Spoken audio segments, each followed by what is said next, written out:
Bradford, in particular Heaton Test Centre. This is in Bradford. It's one of the driving test centres that has the lowest pass rate. I'll discuss in detail why it has a low pass rate. It's certainly not because of the test centre. And then we'll go through a couple of details. We'll go through a couple of things in terms of why people fail, what's involved in the driving test, and what you're expected to do. So there's 5 parts to a driving test.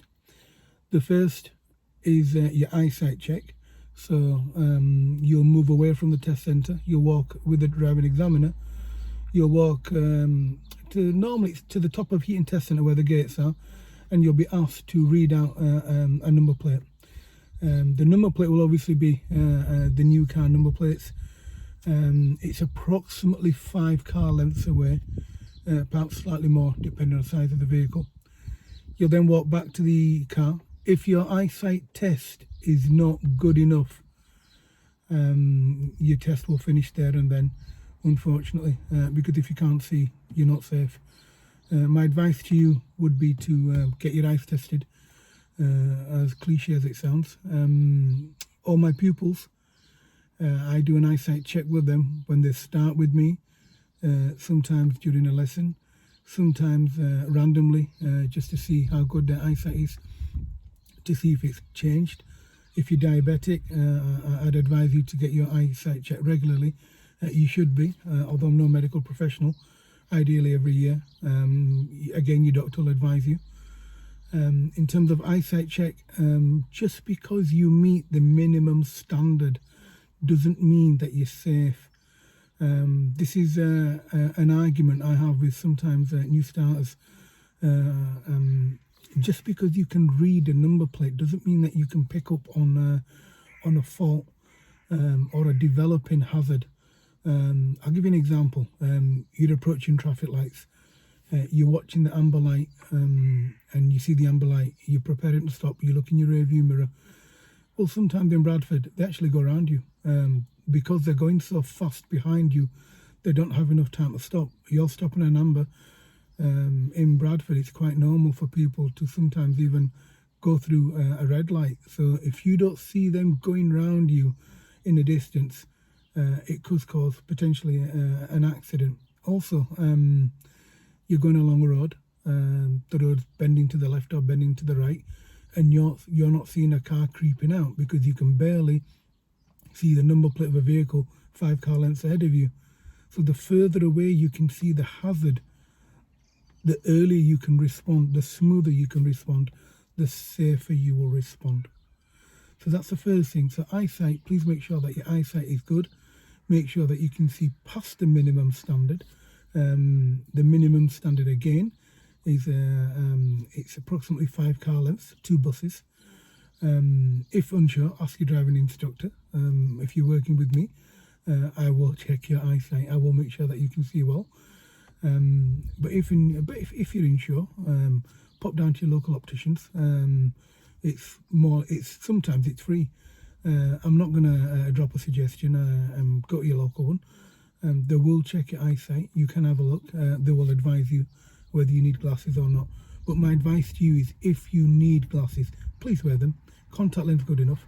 When you do go for lessons, try and get your glasses on early. So if you're wearing reading glasses or driving glasses, please make sure that you wear them early. So let's say your lesson's at 10 o'clock, 9 o'clock in the morning. Try and get them on at, say, 20 to a quarter to. The reason for that is when you wear glasses, you need your eyes to adjust. It takes your eyes about 10-15 minutes to adjust. I wear glasses.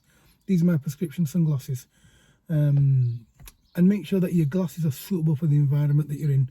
So if you're wearing transition lens, as in the lens that change as you walk outside, they won't work inside your car. The reason why they don't work well in the car is your windscreen has a UV filter. Your lens, these are prescription glasses, so these lenses are permanently green, black, grey, whatever, and you'll find that transition lens change colour with the intensity of the sun. Now the problem with that is in the car it filters. So when you're going through a tunnel, let's say you go through a viaduct or whatever, you're going through armoury gyratory where the tunnels are, or you're going in Bradford. Do we have any in Bradford? I don't think we do actually. I don't think we have any tunnels in Bradford. It doesn't change back quick enough. Now, if the tunnel doesn't have internal lighting and you don't turn on your lights, you can't see. For a couple of seconds, you won't see. So it's very important that you, if you are going to wear sunglasses on your driving test, which you can do, that you wear glasses appropriate for the weather conditions that you're in. Okay, the second stage is you would be discussing your show me and tell me. Now, your show me and tell me questions are quite simple, really. I go through them with you. And to be completely honest, the purpose behind your show me and tell me questions isn't to catch you out or to make you think that, oh, you're a bad driver or you're a good driver. It's so you have a reasonable idea of something going wrong on your car, or you're driving your car and your windscreen condensation increases and you don't clear it. So how will you see through the window? You'll cause an accident. So if you have children in the car, or if you're driving your car and somebody pulls out and you're unable to stop because your windscreen was full of condensation, well, that's dangerous.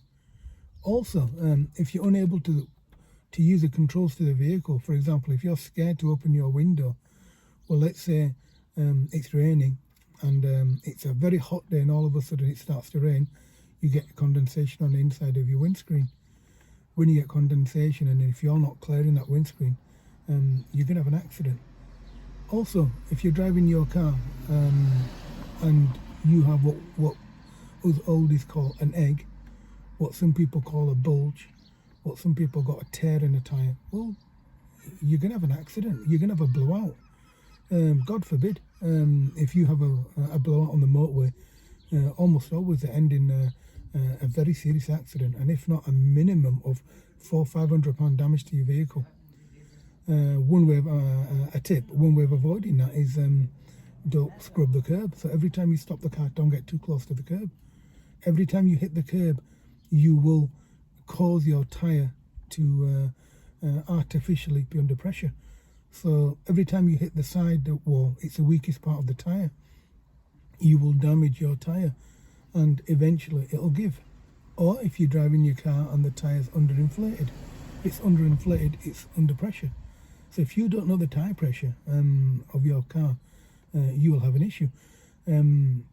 Approximately 8 months ago now, I was in Morrison's in Kirkstall in Leeds. I was refueling my diesel car, and there was a young kid, 19, 20-year-old, talking to his girlfriend, and they were inflating the tyre. I was in a Fiesta, they were in a Fiesta, and he was telling her to put 42 psi into the tyre.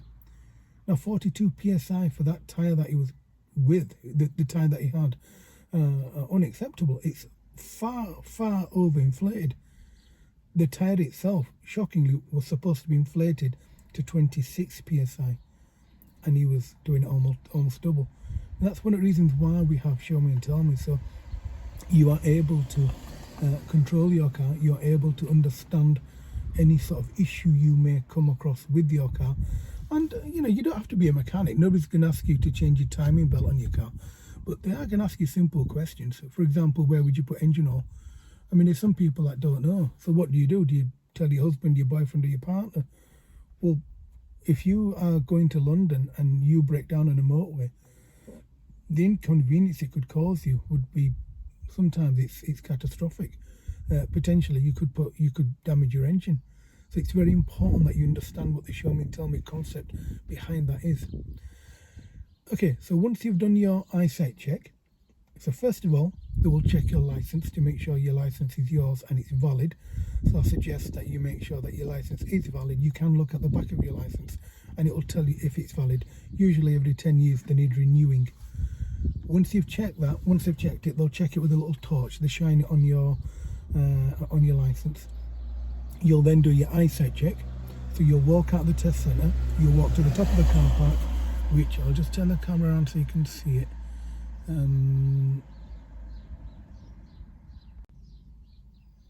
it's not. I'll have a look in a second. So once you've done the eyesight check, you'll then walk outside. You'll walk back to your car. You'll then do your show me and tell me questions. So perhaps you'll go under the bonnet. If you're going under the bonnet, generally speaking, it's normally a non-rainy day. You'll go under the bonnet. If you're unable to open your bonnet, your instructor can open the bonnet for you. But you should know how to open your bonnet, including EVs. I have an EV. The car that I'm talking to you from is an electric car. Although we don't have an engine, we do have a motor under the bonnet. We do have engine coolant, which is motor coolant. We do have windscreen washer fluid, and we do have brake fluid because it still has brakes. Once you've gone through the show me and tell me questions, you'll then sit back in the car. The examiner will walk around your car. He will then have a look at the car, making sure it's in good condition. Now, this is one thing that I want to make you aware of. I've seen many fails before the examiner's actually moved off. That's because there's a question where it asks you, so the examiner will ask you, how would you know that your general condition of the tyre is safe? Well, you'd repeat back to him because you'd learn, you show me and tell me, oh, there shouldn't be any cuts or bulges. When you say cuts and bulges, low profile tyres, excuse me, low profile tyres. So let's look at an Audi or a VW or whatever, BMW. New cars, sports cars, they have low profile tyres. So when you have low profile tyres, you'll find that the tyres, they'll have what we used to call alloy protectors. So it's like a lip of rubber that protrudes, it sticks further out than the actual wheel. Now when you scrub the curb when you're driving a car, you pull that little lip off so it cuts the rubber of the tyre. When an examiner sees that, well, there's a cut in your tyre because you've got a chunk of your tyre missing, and there goes your driving test. So my advice to both instructors and to private users that bring their cars into a test centre is to have a look at your tyres, the general condition. Another one is when tyres are over 10 years old. You'll know, or you should do, that the rules are changing on tyres. They have changed on HGVs. And if your tyre's over 10 years old, you'll find the tyre will have a lot of cracks in the tyre. Well, if it's got any cuts, it's going to come from cracks, where the cracks will kind of get worse and eventually the tyre tread will give. So before you come in for your driving test, make sure that your actual wheels are safe. I mean, it's one of the easiest fails, and I've seen it myself. I've seen it outside Hurdle's Test Centre, and once outside Thornbury 2 weeks ago, where we were sat there with I was sat there with the pupil. The examiner went around the car on the front near side wheel, near side being closest to the curb, the one on the left. The front wheel had a cut in the tyre. There was a chunk of tyre missing. So somebody's done a U-turn in that car. They've clipped the curb. They've ripped the rubber off. And the examiner's well within his rights because the tyre's not safe. So just because you're driving the car doesn't mean that the car's safe. Just because you've got 1.6mm tread 3/4 of the way around the tyre inner circumference doesn't mean that the tyre's safe. So have a look, make sure that the tyre is safe, and make sure that you understand that it's your responsibility to make sure it is. So once the examiner goes around the car, he'll ask you to sit in the car and not start the car, and then if you're going to do a sat-nav driving test, he'll place a sat-nav on the dashboard.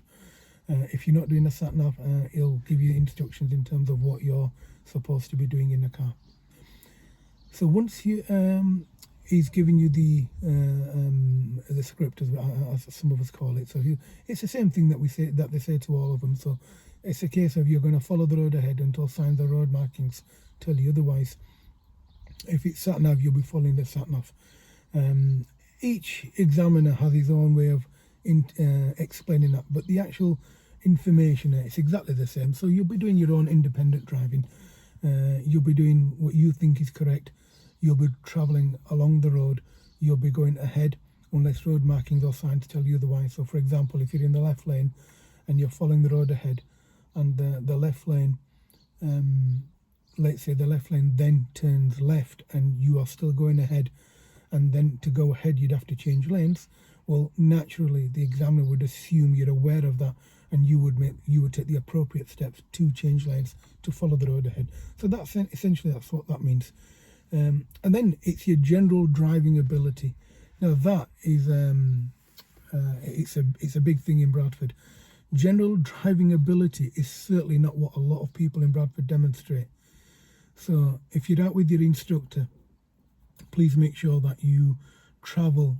If you're coming to Heaton Test Centre, make sure you're here early morning. Make sure you're here at lunchtime. Make sure you're here at school time, as in 3 o'clock. And when you're coming at 3 o'clock, try and make sure that you're here between 2:45 and 3:15.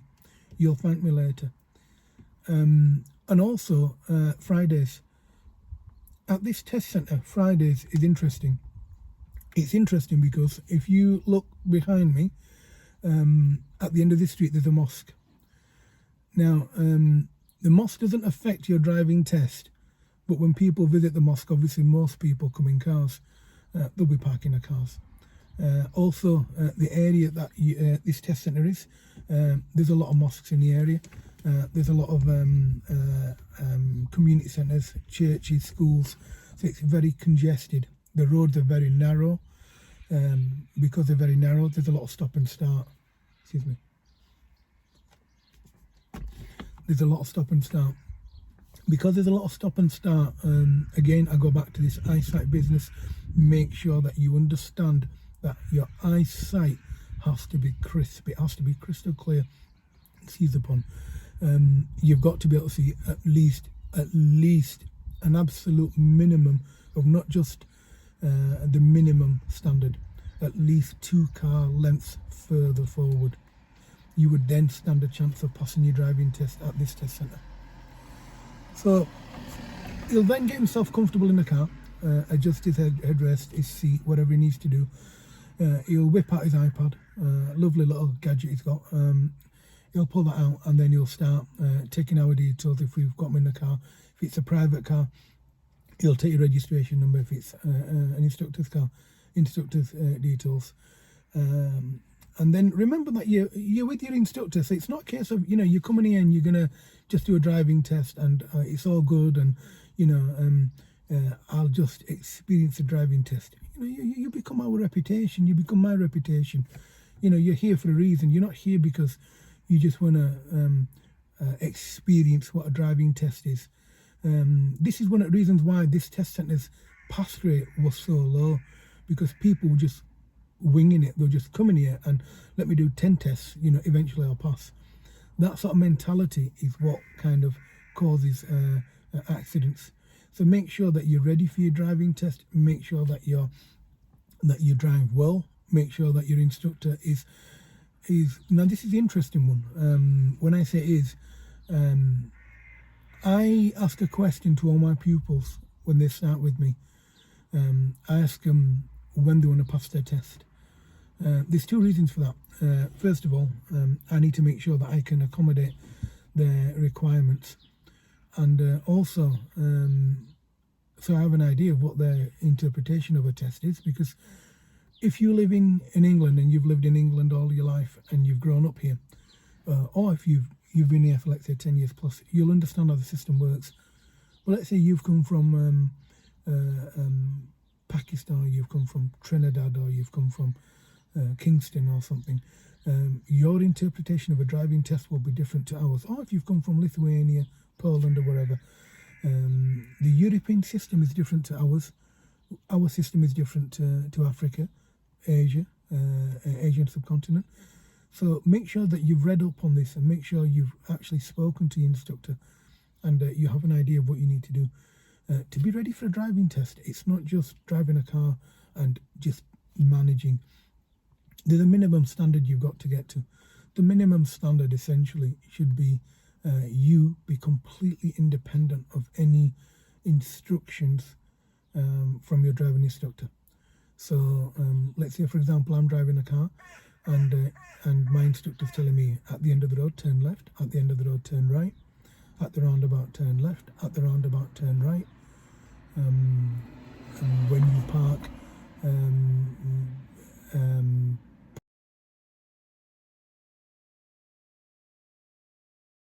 park at a safe side, park in a safe, legal and convenient place, or if he's telling me, or if my instructor's telling me, make sure you're in a lower gear, watch out for that person crossing the road, turn right at the end of the road, park up on the left. There's a difference. In one, he's instructing me. On one, he's giving me directions. So he's telling me park up on the left, which is fine. He's telling me park up on the right, that's fine. He's telling me to park the car here, park the car there. That's completely fine. But if he's telling me to check my mirrors and watch out for that car, slow down because you're going too fast, well, then he's teaching me. So if he's teaching you and you're going for your driving test, there's something wrong. That means you're not driving, he's driving a car. And if he's driving a car and you're doing the driving test, there's a problem. So it's very important that you agree how you'll be ready for a driving test. You will not be ready for a driving test if your instructor is telling you what to do. If he tells you where to go, that's completely acceptable. It's completely fine because not everybody knows their way around here.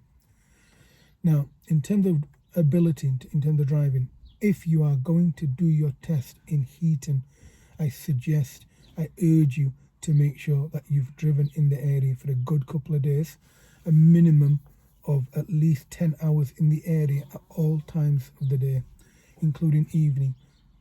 It's now getting darker, so it's now we're starting to go into winter.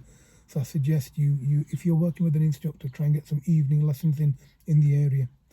There's some key points of Heaton Test Centre you need to cover. The first one is coming out the test centre, turning left and turning right. The reason for that is the traffic calming measure at the end of the road. Although it's perfectly reasonable in Ilkley, when it's in Heaton, when it's in Bradford 8, Bradford 9, Bradford 7, Bradford 5, Bradford 3, Bradford 1, it's a different kettle of fish. From the bottom of the road, you can accelerate. Although the speed limit changes to 20, there's nothing stopping people going faster. So when you get to the end of the road, you've got to make sure that you understand the flow of traffic, especially for cars change direction. So at the end of this road, cars do change direction for a legal, obvious, clear reason. Now, if you don't understand why they're changing direction, and then at what point they would have changed direction, and at what point they should change direction, and at what point normal people change direction. So if you are unaware of that, I suggest you start taking lessons and you don't go for a driving test yet. So going back to your driving test, what will happen, he will then sit in the car, he'll get ready, put his seatbelt on, then he'll tell you to move off, and then you'll go. When you go, you may go in a convoy or a cluster, depends how you interpret this. If you're going in a cluster, there may be a car in front of you, you may be the lead vehicle. You'll find when you're driving your car with the learner, as in the learner in front of you, you'll end up copying the learner. Remember, it's your driving ability, not how you follow a car in front. So when you're driving the car, please make sure that you are not following the car in front. You are doing what your instructor or what I have taught you and what you believe is correct. Because ultimately, who's doing the driving test? You. Not me, not your instructor, not your examiner, you. Now, the examiner will start writing on his iPad. So he has a little pen, a Bluetooth pen, wherever they are, and he's writing on there. That's completely normal. It's completely legal. It's completely normal. The reason why they do that is so they can mark what you're doing. So you can't see that. It doesn't matter how well you look at that iPad. You cannot see what he's writing. So stop stressing yourself and do what you've paid your instructor and the DSA to do, which is to drive the car safely under control. If you are watching the iPad, you cannot drive your car. It's impossible to see the iPad. To give you an example of why, if you're standing at a cash machine and the person behind you, to your left or to your right, is trying to look at the cash machine, they can't see it. On eBay, when you bought a screen protector, if you did for your phone, you bought one which is what they called a privacy screen protector. That means the screen itself, the laminate, the piece of plastic that they put on top, it's molded, it's designed in such a way that if you look at it from a different angle, it doesn't reflect the light. So it's privacy glass, so to speak. You can't see. So you concentrate on what you're doing, which is following the road ahead and following street signs, sat-nav, whatever you're supposed to be doing. So in terms of driving, possibly you could be doing independent drive. With independent driving, you could also be doing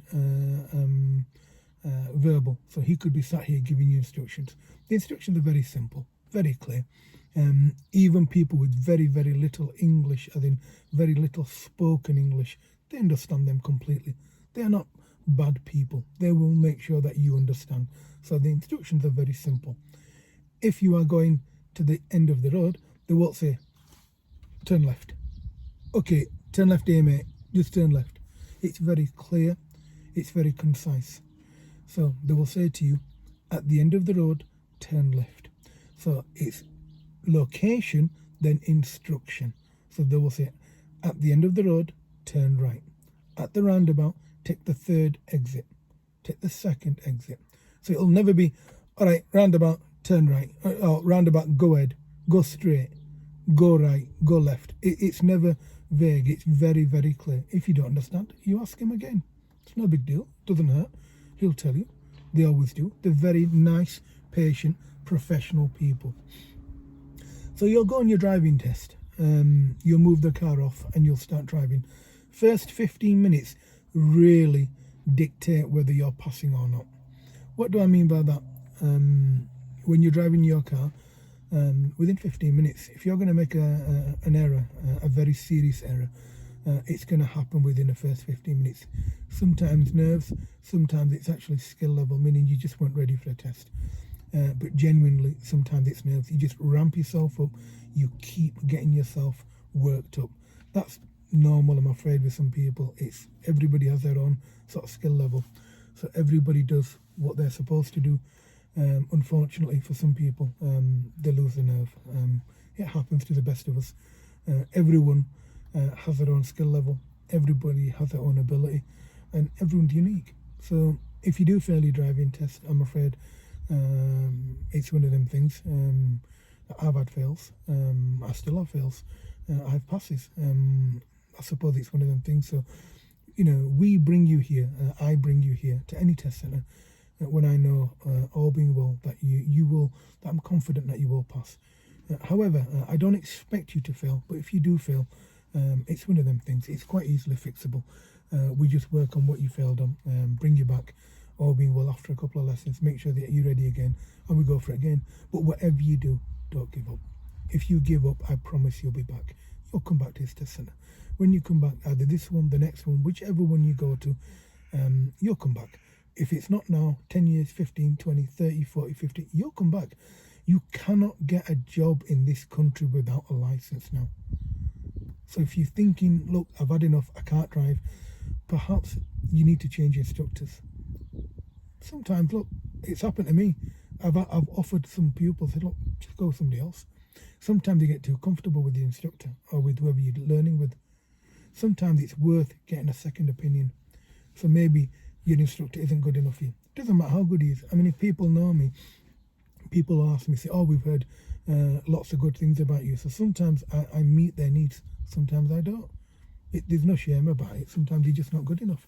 So it's very important that you work with your instructor and you get to a standard where you're able to independently navigate the car without anyone's assistance. So look, if something happens on the road that you've never come across, about 8 years ago, a horse sat on my car. A horse. We were travelling along a road and a horse sat in my car. People sat in the car wrote off. They wrote the car off. So yes, you know, dumb things can happen. But it's important that you realise when you're driving your car in Heaton, I don't think a horse will sit on your car, but I think a GTD will pull out in front of you. So if you don't know what a GTD is, I suggest you speak to your instructor or myself. So you'll go on your driving test and you'll do approximately half an hour of driving. It will be independent, so without his interruptions, without him telling you what to do. If you're going to ask him, is it safe to pull out? Well, I think you've already failed your driving test. And if you haven't, I think you're not safe to be on the road. So I'm going to discuss in another video independent driving in a lot more detail, so we understand that. So you'll go out and then they'll say to you, turn left, turn right, whatever. On your sat nav, it'll say turn left, turn right, whatever. I'll discuss sat nav in a different video. If you make a serious error, your driving test will stop. Essentially, you'll fail your driving test and come straight back. So previously, you used to go on your driving test. So let's say you, as in me, I went on my driving test.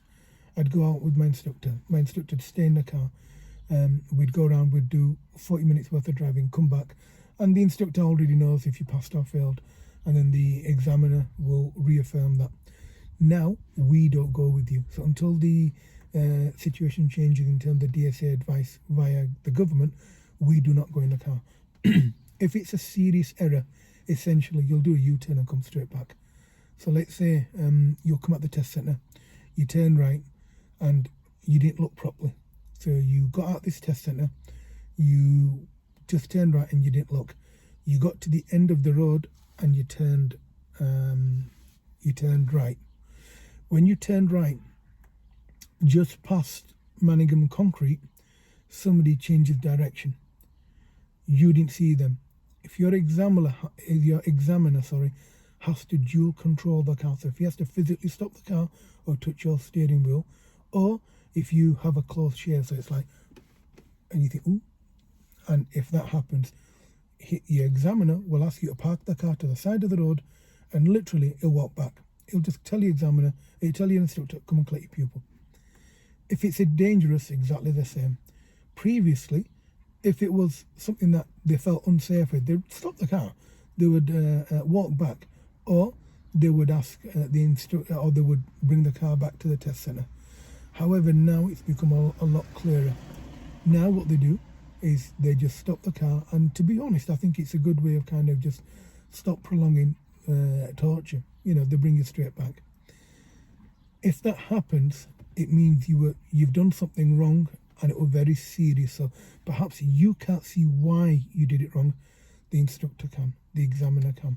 So what you must remember, an examiner is a professional. He's done this job countless years, and if he hasn't, he's been very highly trained. He sees things you can't. He sees things evolving, developing, you don't. I am not affiliated, as in I'm completely independent to any DSA, so I'm not singing a tune. But the professional people, they're like you and I. You work in your job, I work in mine. I'm a professional, you're a professional. So what they do, they see something developing that you didn't. So rather than getting stroppy or getting angry, listen to their feedback. Because perhaps you were having driving lessons and you didn't understand what was going on, and that's a GTD. Or perhaps you were driving your car and you never come across that situation. So it's very important that you realise that listening to their feedback is absolutely crucial. So you'll go on various roads. So you'll go on small roads, big roads, roundabouts. You'll do dual carriageways. So you'll go on like varied roads, varied speed limits, just to see, look, if you've got good control of the car. Why is that done? Because look, once you pass your driving test, there's nothing stopping you taking your children, your family, your mum, dad, brother on the motorway and driving at 70 miles an hour. So if you haven't done a dual carriageway lesson for at least a minimum of 2 hours, like a good high-speed lesson, then you're not ready for a driving test. You're just not. Doesn't matter how good you drive, because if you can't overtake vehicles, you're going to have issues. Now, my pupils, all of them, go on the motorway. So I make sure that we're able to go on the motorway. You come with a licensed driving instructor in a dual control vehicle. So we do like Sheffield, we might do Manchester. It's important that you're able to drive the car, understand how the car works, and also making sure that you understand what busy roads are, high-speed roundabouts, high-speed overtaking. So in Heaton Test Centre, you may go on Bingley Bypass. Now, that's a busy road. It's a dual carriageway, so it's a good high-speed road that you need to be accustomed to. I'll be discussing that each video that I make. I'll go into good detail so we understand them, so everybody understands them. Now these videos that I make, these are majority of my videos are for my own pupils. If you view it, if you're not my pupil, welcome on board. Any questions, just ask them. I don't mince my words. Those that know me really well. If you don't know me, I'm surprised. If you look at the test passes at Heaton Test Centre, this one over here, the blue Fiesta is mine. I used to live here, so literally. So in terms of when you're driving your car here, when you do your driving test and come back, you need to understand that, look, your driving ability is based on your understanding of what you're doing. So it's your gear ratio, how you're braking, how you're moving forward, when you're changing lanes, how you're changing lanes, who you're changing lanes for, how you're reacting to traffic lights, which traffic lights you're reacting to, and do you understand your traffic lights, including temporary and signs that state oncoming vehicles or adjoining vehicles are not signal controlled. Now, if you do not understand what I've just said to you there, I'll repeat that again. Adjoining vehicles are not signal controlled. If you do not understand what I've just said there, exactly, you need to think very carefully about coming to a driving test, especially in this area and especially during the summer period. So summer period, you have lots of roadworks, NGN gas supplies working, fibre optics, Vodafone, they're out, they're digging up roads. So if you do not understand what adjoining vehicles are not signal controlled means, then you need to reevaluate why you're at a driving test centre. So that's your general driving ability. So I've discussed with you your eyesight check, your show me and tell me questions. I've also discussed with you your general driving ability. Then you've got your reversing your car. So reversing your car involves parking up on the right. So you move along as you're driving, it'll tell you to park up, or she'll tell you to park up on the right. You've also got parallel park, which is reverse park. You've also got bay parking. So bay parking left, bay parking right, reverse left, reverse right. Heaton Test Centre. If you're going to do a drive-in bay park, it's done in Morrison's, it's done in Little Car Park, it's done around there. If you are doing reverse bay park, that's done inside the test centre. Easy manoeuvres. If you've never done them before, you're going to have a problem. They're based on 3 key concepts: control, accuracy and observation. Make sure you're good at all 3. If you don't understand automatic cars, I'm in an automatic now. If you don't understand what rolling is, as in drive, as in not giving gas, then you need to evaluate how you understand how cars work. If you're driving a diesel car, understand how biting point works. If you're driving a petrol car, make sure you understand how to clutch control as well as giving gas. So them are your reverse manoeuvre. So you'll be asked to do one reverse manoeuvre, possibly even an emergency stop at some point. The emergency stop, that's not a reverse manoeuvre, but you may be asked to do that as well. In terms of your manoeuvres, you can take a reasonable amount of time doing it, but look, if you're wasting time, or if you think, oh, it's a lot of traffic, if I do it slowly, I'll waste my test time. Well, no, you can't. Because if he's got a checklist of X amount of things he's got to do you, and you're missing one out, you're not passing your test. You'll just forfeit your test, so you'll postpone your test, meaning you'll do it again. Now, in terms of driving tests, they're about, in this test centre, about maybe 9 miles, about 40 minutes. But if you're stuck in traffic, doesn't mean that they're going to abandon your driving test. It just means that your driving test will be postponed. So if they can't get you to do what you're supposed to be doing on your test, how can they judge you? How can they assess your driving ability if they take you out onto a road and you can barely move 10 feet because of traffic? So you'll end up moving your test day again. Your test will be free, but you'll be doing it again. So don't be thinking, look, if I book a busier time, it's going to be easier. Because my advice to you is to come into this area at 8:10 in the morning and stay here from 8:30 where I'm sat. So near the test centre, if you park here at 8:30 and you park here till 9:10, and I can promise you it is different to driving here at 9 or 7. So the difference between the 8 o'clock, not the 8:10, after 8:10 to 9:10, so an hour difference is shocking. The difference between a 2 o'clock test and a 11 o'clock test is just worlds apart. So it's very important that if you are going to do a driving test here, that you drive at any sort of given time, so you understand the traffic, the flow of traffic, the people sort of perception, what I call the kids run. You understand how people drive, and you understand what the locals do. Then you've got builders, you've got lorry drivers. I mentioned Manningham Timber, and Concrete. They're large vehicles that are parked around the side. So it's a really big haulier company around the corner as well, because where Heaton Test Centre is, you've got schools. I think there's 4 schools on these 2 roads, and there's 2 large HGV sort of driving centres. There's also like a large masonry company that supply Yorkshire stone to large companies, and I think there's a suitcase company at the bottom of the road as well that supply large companies. So they bring large HGVs, as in big lorries. They reverse up the road.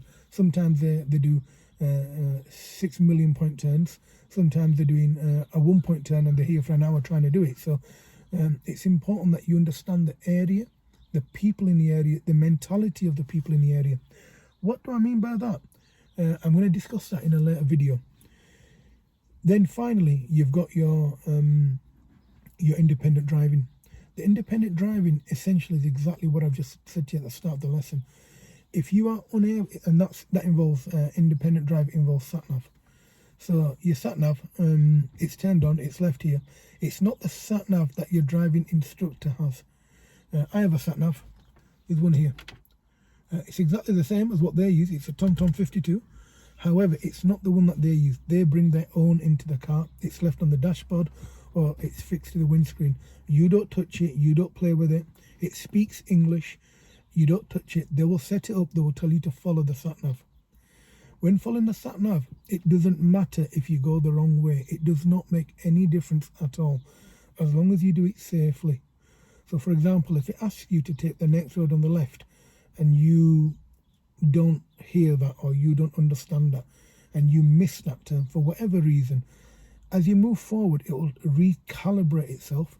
It will then ask you to take another road and take you back onto the same test route again.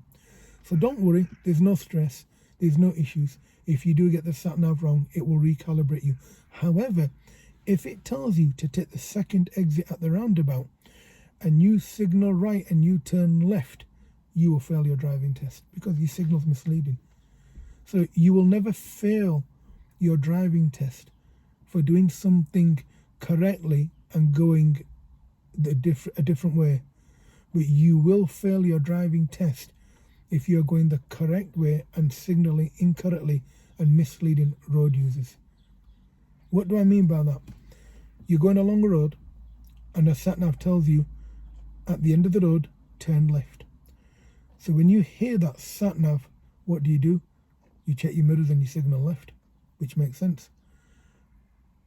As you do that, there's a road just before your end of the road, and a car appears and comes to the end of that road. But the car realizes that you're turning into that road. So he looks once and he pulls out, and yet you're not turning left, you're turning left at the end of the road. And that's what your intention was, but you didn't see the small road on the left. So what do? You start slowing down. So you're slowing down for the end of the road, not for the road on the left. The guy that's pulling out assumes you're turning left there, so he pulls out. So you slam your brakes on, or you slow down in such a way he comes out. Or he pulls out while you're slowing down and you don't even realise what you've done. So you've just done a whole driving test for 40 minutes, come back, and the examiner's told you, on this attempt you were unsuccessful. And you're thinking, hey, what did I do there? And he tells you that you signal left and that car pulled out, so you don't see it. So it's very important that when you're listening to your sat-nav, you understand that one is an instruction, the second one's your direction. So the first time it's telling you what to do, the second time it's telling you where to do it. So when you're driving your car, when you're using your sat-nav, understand your sat-nav. It's different to sat-nav that you're using with Apple Android. iOS, Apple Maps, it's run by TomTom. iOS Maps run by TomTom, I think. and their interpretation is different to theirs. Sat-nav, it's an algorithm, it's a computer speaking to you. So they put 5 million words into a program and the computer spits them out. So it doesn't understand the roads bending to the left, then to right, to left. It only understands bare right, bare left. Now, all you hear is left or bare right, so you hear the word right. But what you need to do is you need to understand that the sat-nav, every time it comes onto a new road, it recalibrates itself. So if you don't know where you are on that sat-nav map at the start, you will not pass your driving test.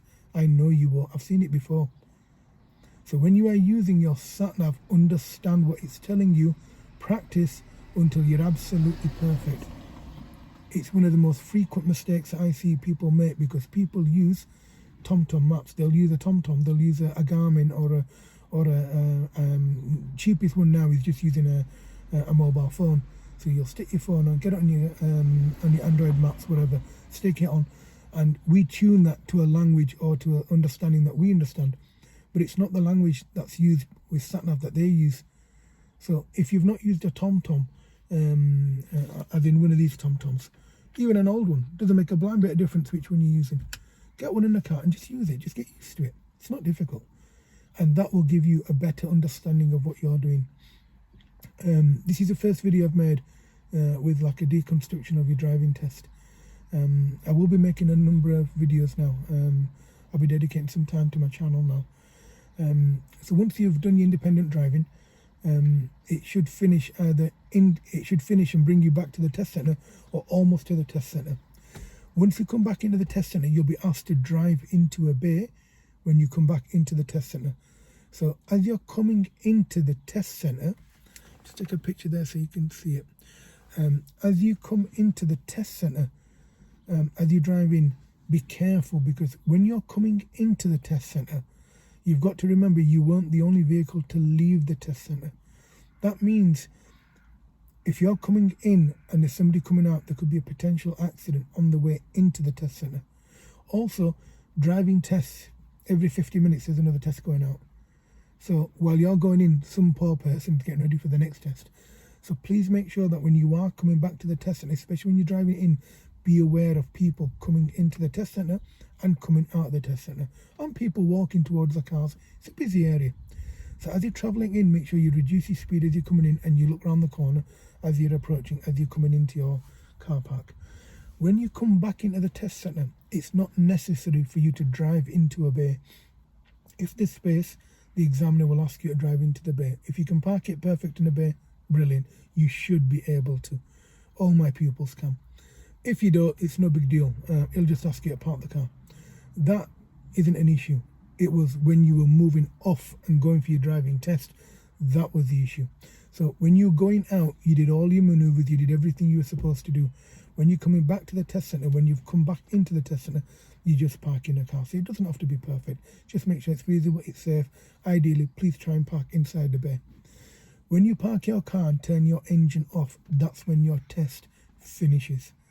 So you could have the best test that you've ever done in your life, and you could come back into the test centre and not see a car that's pulling out after the test fail or test pass or whatever. They could be really, really happy and not looking where they're going. And if you miss them and that examiner dual controls you, you've had it. So make sure that you understand when you turn the key on, or you turn the engine on, or the power onto the car, to the point that you turn the power off and you secure that car. Excuse me. And you make your car safe. Up to that point, your test is still active, it's still live. Once you finish your driving test, excuse me, once you finish your driving test, it'll ask you to turn everything off, and then you'll start marking you on the iPad. If you've done 40 minutes worth of driving and you've come back, generally speaking, you're on a winner. It looks like you've passed. Not necessarily, however, most of the time you have. When you pass, what he'll do, he'll write your certificate out, he'll take your license off you. Now, when you came to a driving test centre, make sure that your license address is where you live. If it's not, then he will ask you, would you like him to post it, or would you like to post it yourself? It's easier for them to post it. You just give it to them. They will post your license off, but your license will come to the address that's registered on the driving license. So let's say, for example, you've got 123 London Road and you now live at 15 Edinburgh Street. Well, the license will go to London Road. It won't go to Edinburgh Street. The reason why it won't go to Edinburgh Street is because it's registered to London Road. So it's very important that you get that done before your driving test. So 2, 3, 4 weeks clear of your driving test, get it done then, and then they can take the license. When they take your license off you, they'll ask for it and you give them your license. If you don't want to, you can keep it and send it yourself. It's no big deal. You can send it yourself, though it's processed exactly the same. When you pass, and I'm hoping you do pass, and if you do, congratulations. When you do pass, what they will do then, they will give you a certificate. The certificate acts as a temporary license until your plastic license is issued. So that then becomes your license. You go, hire a car, buy a car, drive your car, whatever you want to do. It then becomes your license. What I advise all my pupils to do is take a picture of it and have it on your phone. And then frame it, show it to your grandkids. So once you've passed your driving test, congratulations. You're then waiting for your driving license. Your driving license generally takes about 2 to 5 weeks. No, sometimes they process it quicker. With COVID, what's going on currently, about 3 weeks. If your license is special needs, so let's say you have special needs or the doctor has to have a say, your license takes longer. The DVLA, DSA, the DVLA, what they will do, they'll inquire with your doctor before they issue your license. So let's say, for example, you have mobility issues. So they'll reconfirm that you're legit and that you're safe to have one, and then they'll issue your license. Your license will come to the address it's registered at. You'll get your license and then you're done, hopefully. Now, if you have an extended driving test, your driving test will not be for 40 minutes, it'll be for 70 minutes. 70 minutes, it's a long time to be driving. You'll end up going back into your old habits, so your driving standard has to be good. I would advise you to do a mock test with your instructor if you are doing an extended driving test. An extended driving test is not easy to get. The reason why it's not easy to get is because an extended test takes 2 test times. So if it's 40 minutes of driving test and you're doing a 70-minute one, you're taking 2 driving tests. That means they can't offer them as readily as you'd expect them to offer you a normal driving test. So as the old saying goes, you measure twice and cut once.